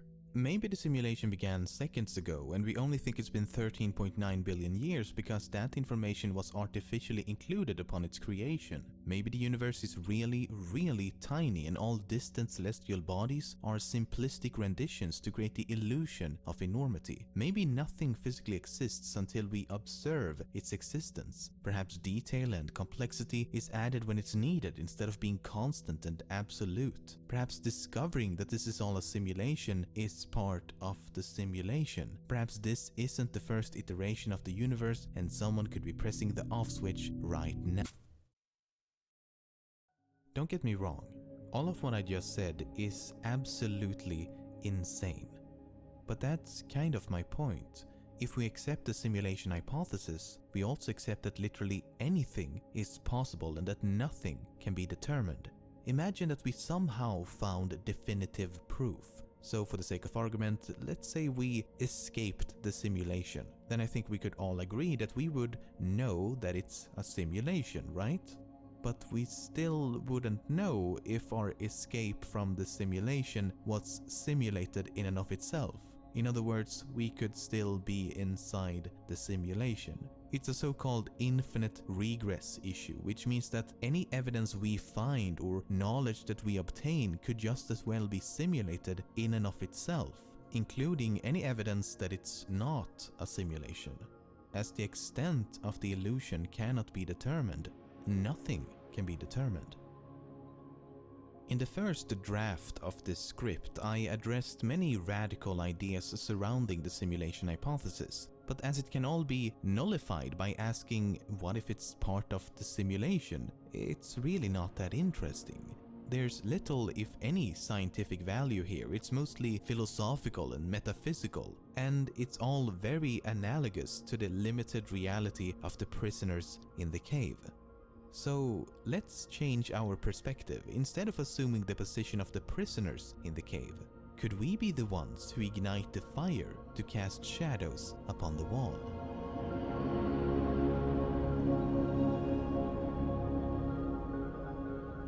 A big reason why ideas related to simulating reality has become so popular in mainstream media like movies and video games is that on the surface it seems very plausible. If we look at what we could do just a few decades ago and compare it to modern technology, it's easy to imagine a future wherein technology has advanced far enough that it's indistinguishable from reality itself. And while there's nothing that explicitly prevents that from happening in the future, there are definitely limitations to what we can and cannot do.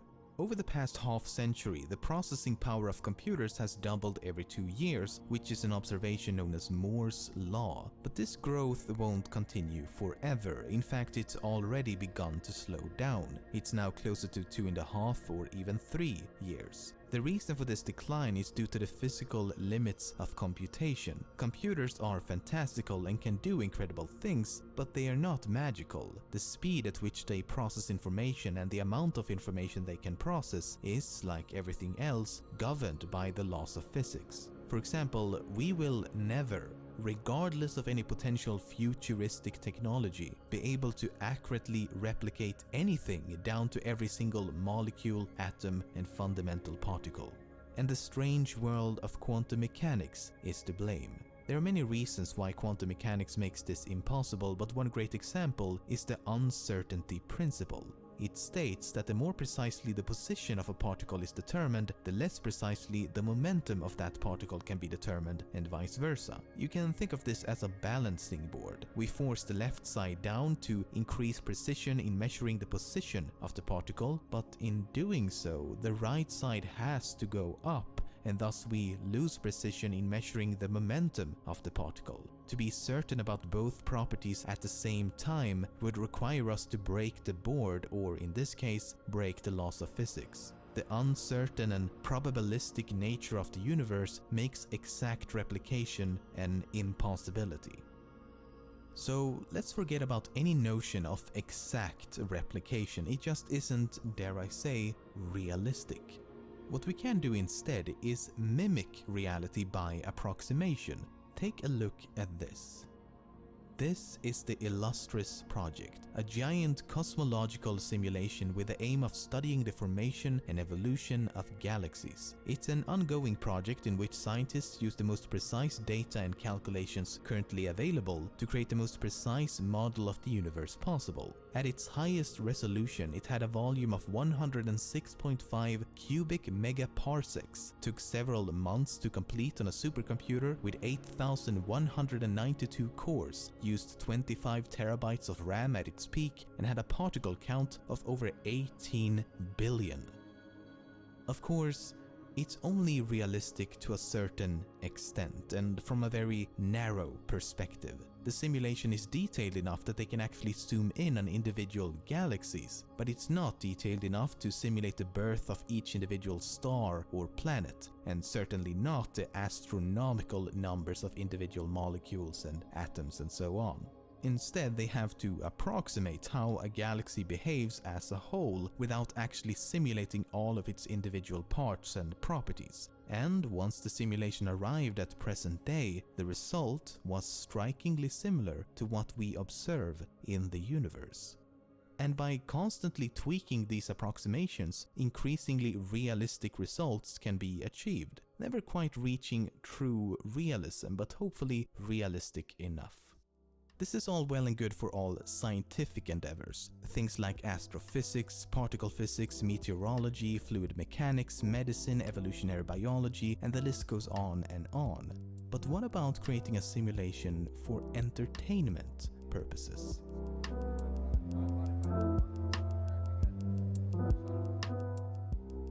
So far, I've only talked about simulations as self-contained systems. You write some code, press execute, and hope for the best.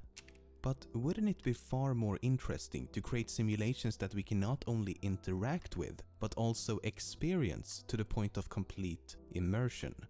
Software like video games are great examples of interactive simulations, and hardware like the Oculus Rift and the HTC Vive are some of the most immersive technologies available to the public.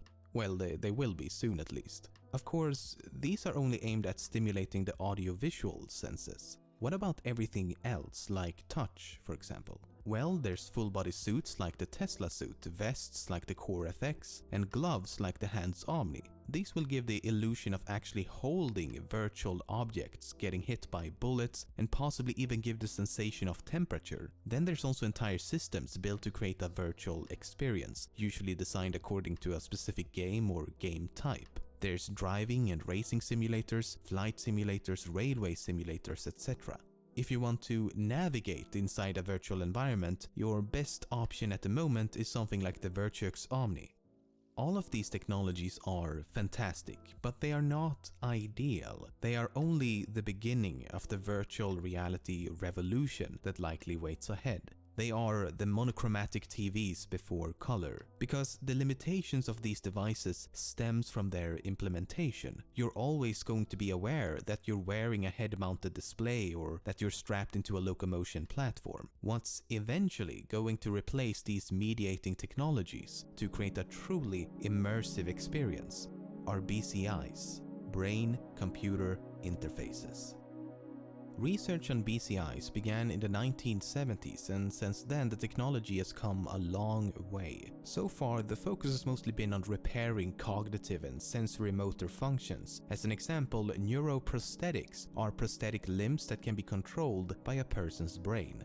People who's lost an arm and hand can now get a robotic prosthesis that they can control using sensors implanted in their brain. BCIs can also be used to allow paraplegics to walk again and help people with many types of paralysis.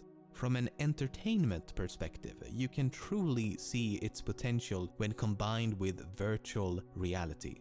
The Emotive Epoch is a publicly available BCI that you can actually use to play games with your mind.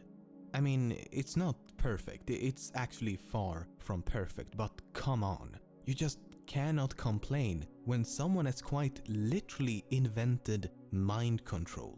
And better yet, in 2014, the first brain-to-brain communication was achieved between two people via the internet. In other words, telepathy is now becoming a reality. But we're still missing a crucial aspect.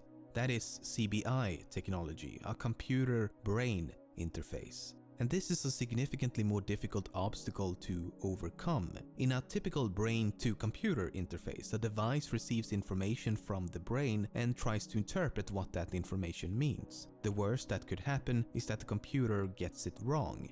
In a computer-to-brain interface, the brain receives information from a device, and the worst that could happen is that you actually damage the brain of the user. In 2002, a blind man had a device implanted onto the visual cortex of his brain, which was in turn connected to a camera. This allowed him to partially regain his vision. The camera sent its signals to the visual cortex of his brain, and his brain interpreted these signals as if they actually came from his eyes. Another example of a CBI was used on monkeys. A monkey would control a virtual arm to touch one of several visually identical objects. When the virtual arm touched one of the objects, a signal would be sent back to the brain of the monkey to stimulate the sensation of touch, describing the fine texture of an object that didn't actually exist. But there's definitely a greater risk at play here, and it's gonna take a while until we perfect such technology.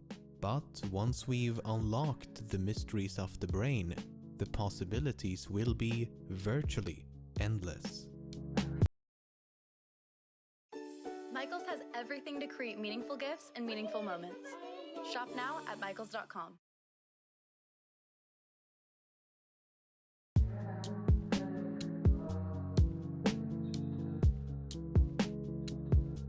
If this technology continues to advance and is able to entirely escape the realm of science fiction, the world as we know it and the future we often imagine will dramatically change. When we try to imagine the distant future, we often think of humanity as these grand explorers of the universe. It's often just assumed that we will continue to expand outwards far beyond the Earth and the solar system.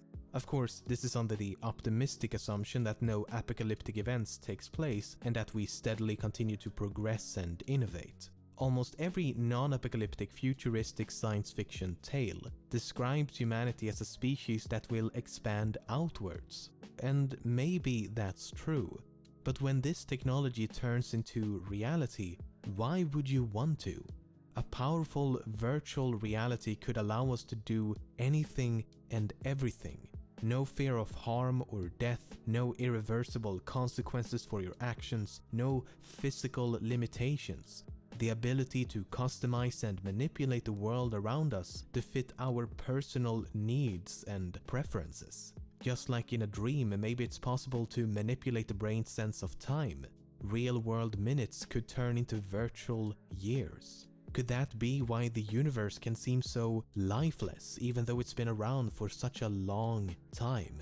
Perhaps every civilization that reaches a certain technological maturity realizes that expanding outwards to explore the universe is pointless when expanding inwards using technology allows you to do so much more. I've never made a video like this before, a video heavy on speculation and even touching on some philosophical questions. Hopefully you don't think I've gone completely insane. It's so difficult to make a video about these topics without sounding like you have some sort of religious faith in the Matrix waiting for Morpheus to come down from the heavens. It's far-fetched, highly speculative, and mostly just fun to think about.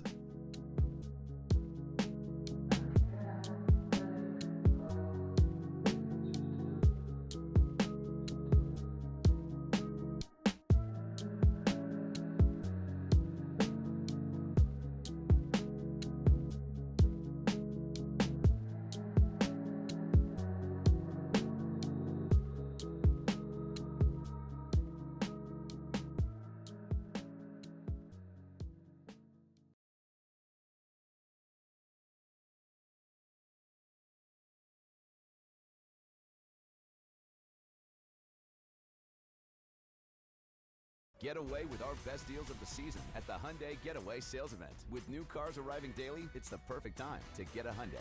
Now get 0% APR on a 2022 Elantra or Sonata, or sign and drive one home today.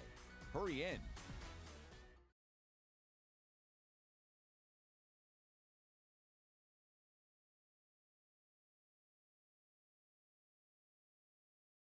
Hey, wanna play some video games? I know I do. I haven't seen the sun in years. So,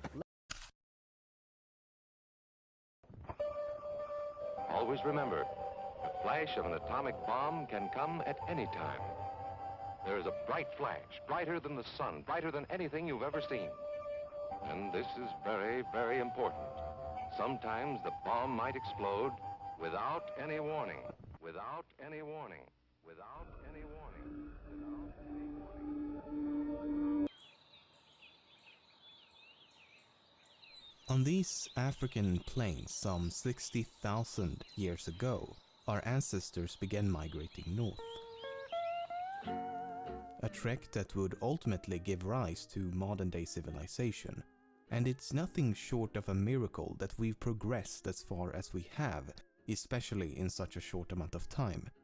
It's really not that difficult to see why intelligent life may be extremely sparse across the universe, given how absurdly fortunate we've been.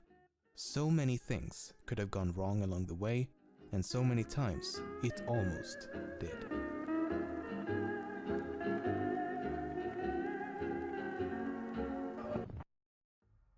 On the morning of the 12th of August 1883, Mexican astronomer Jose Bonilla was observing the sun when numerous UFOs began to sweep across the solar disk.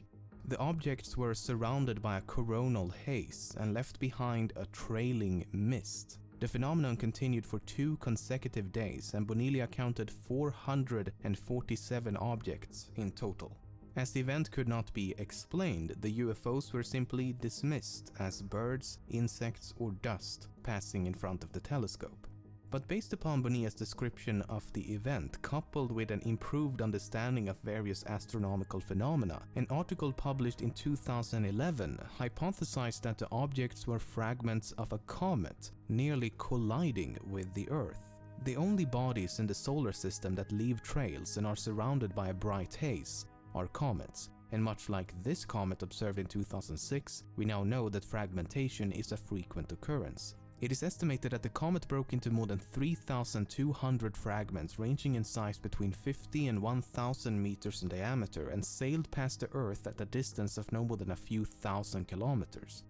Had only one of these fragments struck the planet, it could have resulted in millions of casualties. Had all, or at least a significant portion of the fragments, impacted the Earth, we're looking at an extinction-level event. It's the middle of the Siberian taiga, around 7 a.m., when a powerful explosion would lit up the sky.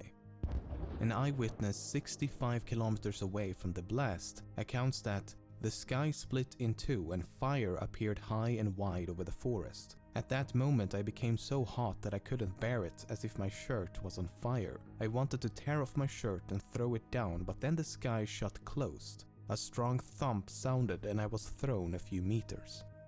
2 decades later, in 1927, the first expedition to the blast site would capture this footage.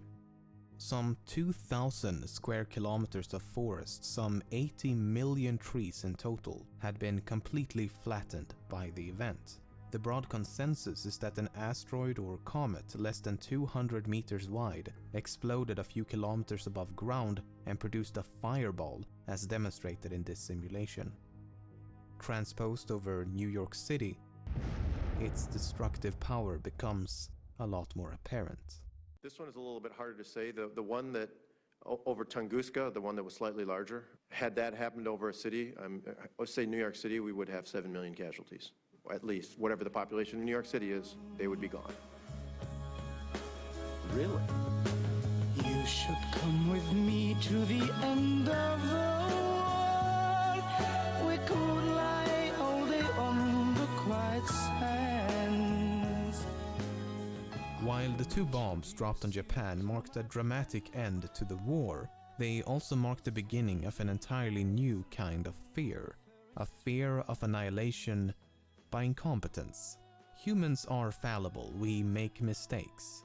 And knowing this, coupled with a realization that one mistake could result in apocalyptic levels of destruction, the likes of which had so far been reserved by nature, this new kind of fear was undeniably justified. In early October of 1960, a new early warning system on Greenland had just become operational. In the event that the Soviet Union should launch an attack against the United States, a level 5 warning would be sent to the command center located in Colorado. On October the 5th, the number on the display suddenly changed from 0 to 1, indicating that a low-risk unidentified object had been detected. A bit strange, but no immediate cause for alarm. But then the number continued to climb until a level 5 warning was issued, meaning that long-range missiles would strike the United States in less than 20 minutes. The alert quickly worked its way up the chain of command and a slight panic ensued. But it was quickly eased by the realization that Nikita Khrushchev, leader of the Soviet Union at the time, was currently visiting the United States, not exactly where you'd expect him to be in the event of a nuclear attack. 20 minutes passed and the value of bottle caps remained the same. A subsequent investigation revealed that the base on Greenland had mistaken the rising moon for an incoming Soviet attack.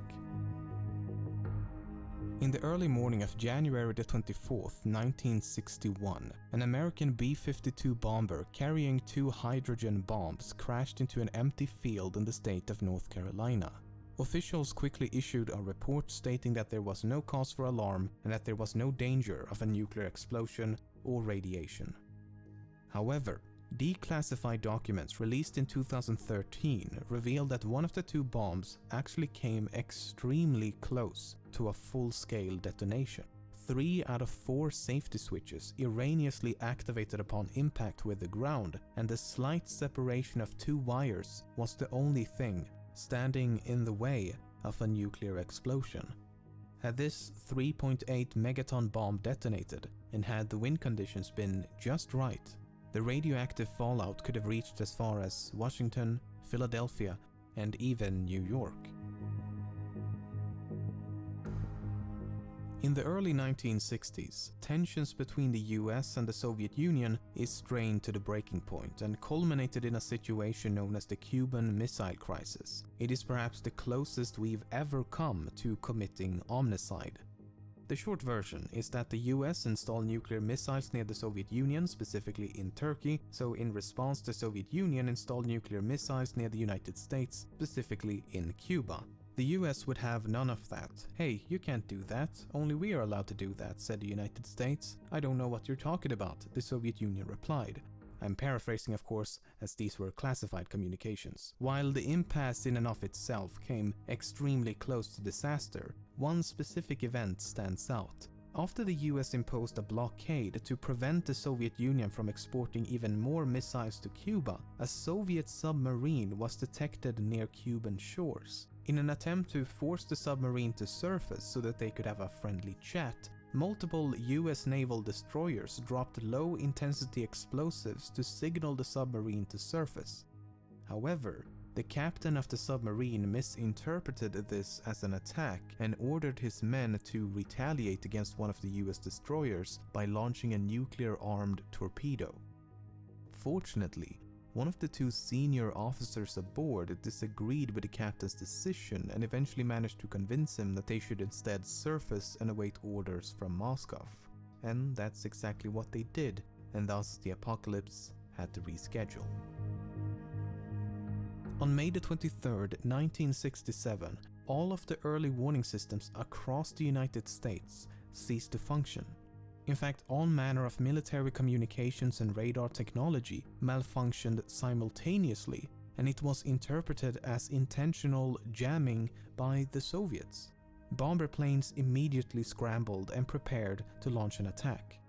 But as luck would have it, just a few years prior, a branch of the US military had begun observing solar activity and its effect on the Earth. And on this day, 1967, the sun had ejected a powerful solar storm that struck the planet and knocked out military defenses and other equipment.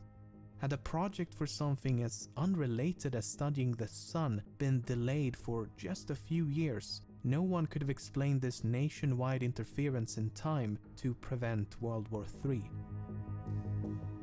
In the mid-1980s, squadrons of US aircrafts would often fly straight towards Soviet airspace, thus triggering their early warning systems only to turn around at the very last moment, a form of psychological warfare that kept the Soviets on edge for an attack. In the early hours of September 26, 1983, the command center just outside Moscow was awoken by the sound of an alarm.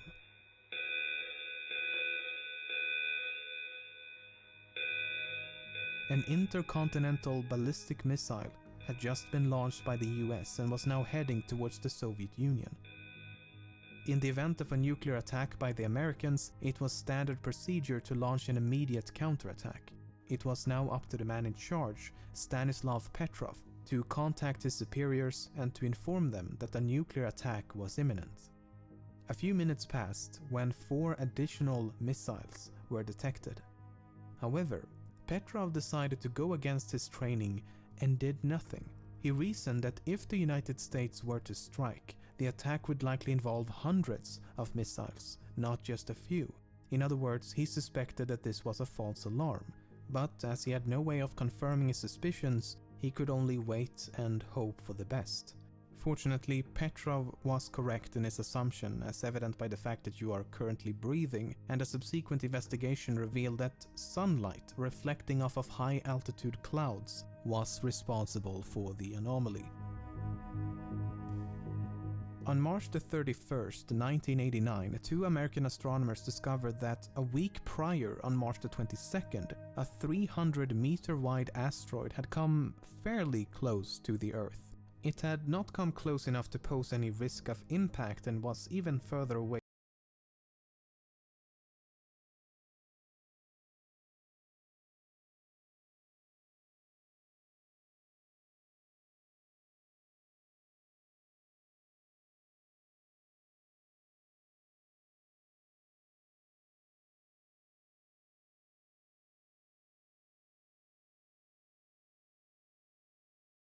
way than the moon, but it's still worth a mention as it passed through the exact